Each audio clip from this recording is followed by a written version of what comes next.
The noise cuts through your sleep like a knife, pulling you back into a reality you dread. You drag your body out of the sheets, ignoring the fever burning behind your eyes because you are too afraid to call in sick. You look in the mirror and see a stranger staring back, drained, hollow, and aging faster than you should. You have lost hours of sleep and emotional stability, all for the sake of a responsibility that does not care if you collapse. You swallow the caffeine, step into the traffic, and march toward a building that consumes your daylight, telling yourself you are essential.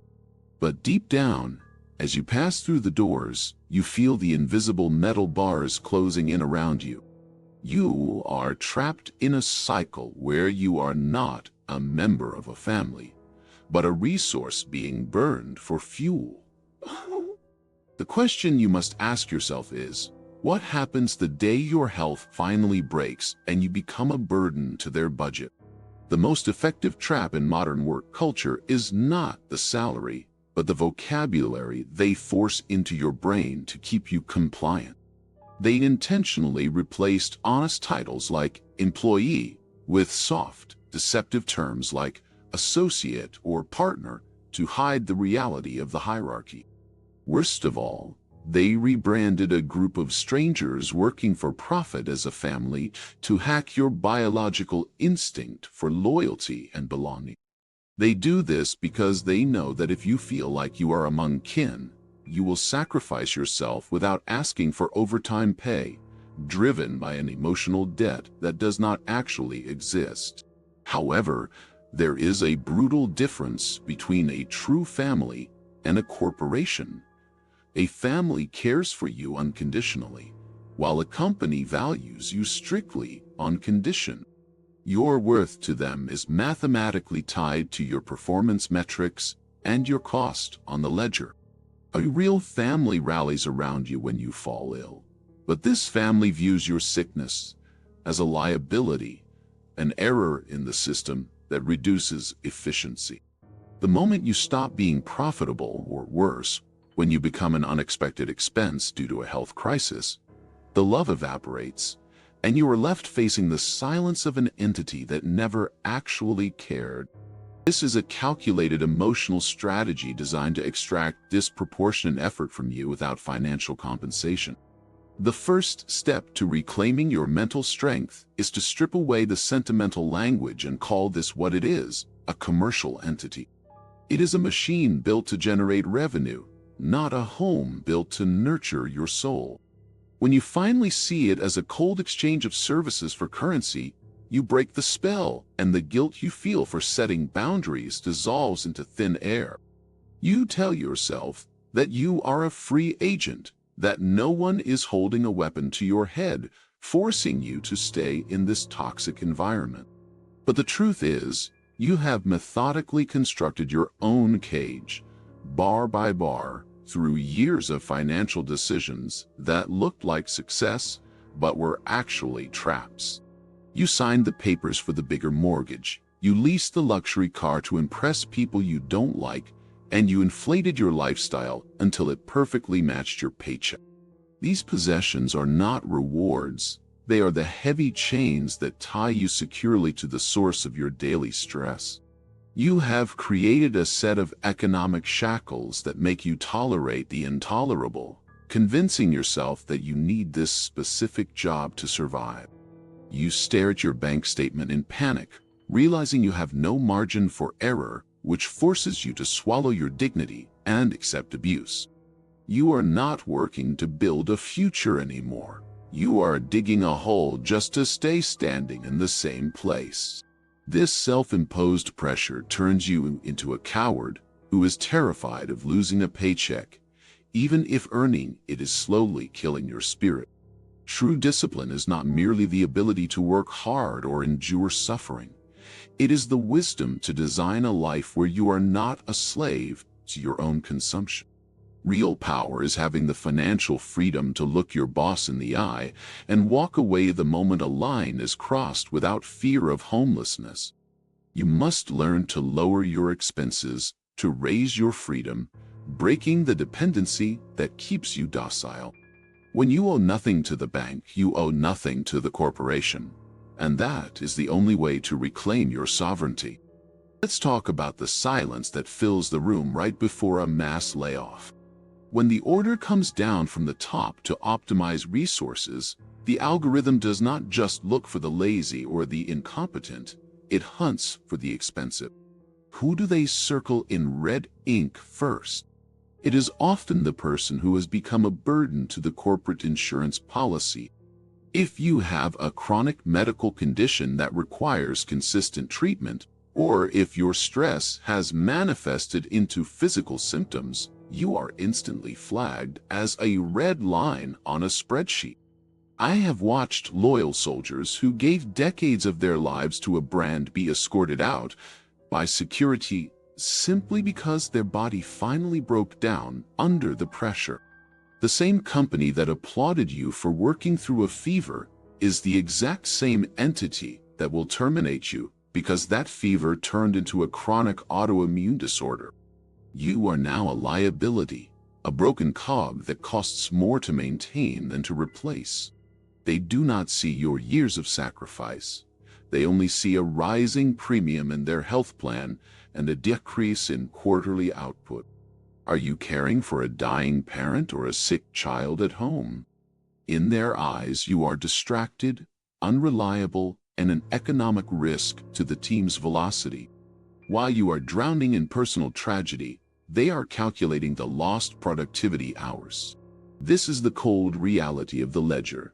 Your personal hell is nothing more than an operational inefficiency to them. Do not expect mercy from a system designed solely for efficiency. Expect them to cut the weak link to save the chain. Why do you refuse to take medical leave even when your body is screaming in pain? Why are you still replying to emails at 10 p.m. with your heart racing from anxiety? The answer is a primal, cultivated fear. It is the terrifying thought that if you step away for a moment, you will be seen as weak, or worse, you will be replaced by someone younger and cheaper. You are driven not by passion, but by the constant, gnawing threat of irrelevance that keeps you glued to your screen while your life passes you by in the background. Successful modern companies do not need to use a physical whip to break your spirit. They simply manufacture an environment of chronic insecurity. They know that your own deep sense of responsibility and your desperate need for validation will keep you on the production line longer than any manager could force you. They weaponize your work ethic against you, turning your dedication into a leash that tightens every time you try to breathe.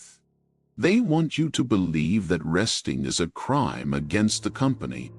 This psychological manipulation makes you feel guilty for taking care of yourself, as if your biological survival is an act of betrayal. You begin to view your own well-being as a competitor to their quarterly balance sheet. They have successfully programmed you to prioritize their profit margins over your blood pressure, convincing you that burning out is a badge of honor rather than a sign of systemic abuse. You are apologizing for being human. In this toxic ecosystem, there is a specific type of human being that management secretly despises: the uncomfortable employee. This is not the person who starts fights or fails to deliver. It is the person who simply does not vibrate at the frequency of their panic. They are the ones who stare blankly at a manager trying to induce guilt and feel absolutely nothing. They are the anomaly in the matrix because they have immunity to the emotional virus that infects everyone else. They are dangerous to the system not because they are incompetent, but because they are unreachable. This is the person who delivers high-quality work with surgical precision, yet when the clock hits 5:0 p.m., they cease to exist for the company. They log off without apology, leaving the chaos behind while you stay late, shackled by social pressure. They distinguish between a true emergency and the false urgency created by poor planning. While you drown in a glass of water, they remain dry on the shore, observing the hysteria without participating in it. They are often labeled as uncommitted or difficult in performance reviews, but in reality, they are the only ones who understand the game. They are mentally free. Their calmness exposes the collective neurosis of the team, acting as a mirror that reflects the slavery of everyone else. They are unwanted because they cannot be bullied, bribed, or frightened. Your goal is not to become the CEO. Your goal is to become this person, the one who walks through the fire without getting burned. The solution to this trap is not necessarily to quit your job tomorrow, but to undergo a radical surgery of the mind. You must stop viewing your employment as your identity, your purpose, or your family, and start seeing it for exactly what it is: a business transaction. You offer a specific set of skills, time, and energy in exchange for a single resource: money. Nothing more. You are not selling your soul, your health, or your future to them. When you accept this cold truth, the emotional blackmail loses its power because you realize that loyalty is not part of the contract. If you were fired tomorrow, who would you be? If your answer is tied to your title of senior manager or chief analyst, you are in deep trouble. Your identity cannot depend on a logo or a business card that can be revoked in a second. Mental strength is built outside the walls of the office. You must aggressively invest in your other identities. Are you a father, a friend, an artist, or an athlete? When your sense of worth is anchored to things you control, your character, your relationships, your hobbies, work stress becomes just background noise, not an existential crisis. You must practice the strategy of emotional detachment. This does not mean you stop being professional. It means you stop letting the company own your emotions. You are a mental surgeon.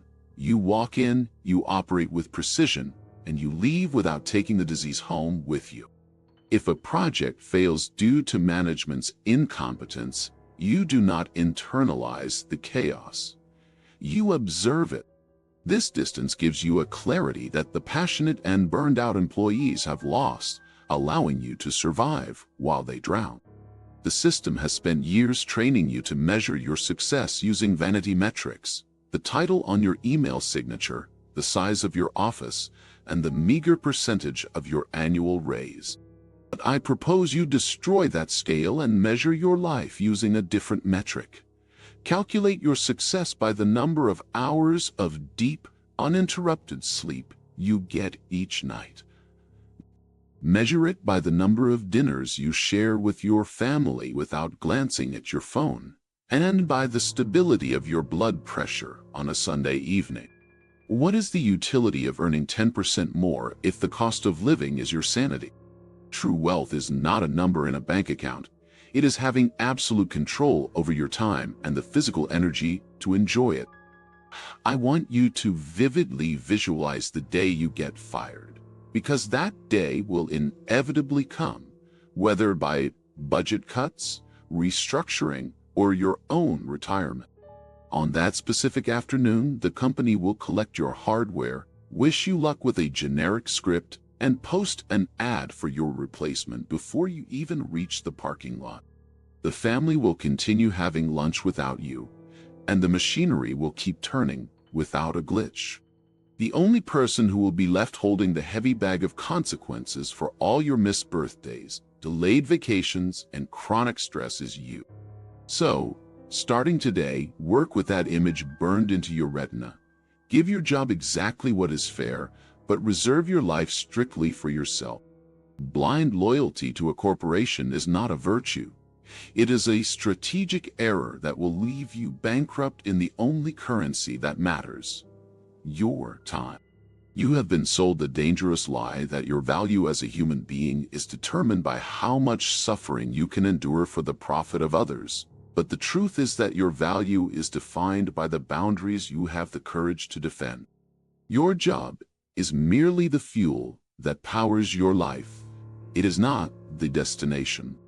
Stop waiting for an entity designed to generate revenue to love you back. Start loving yourself enough to say no.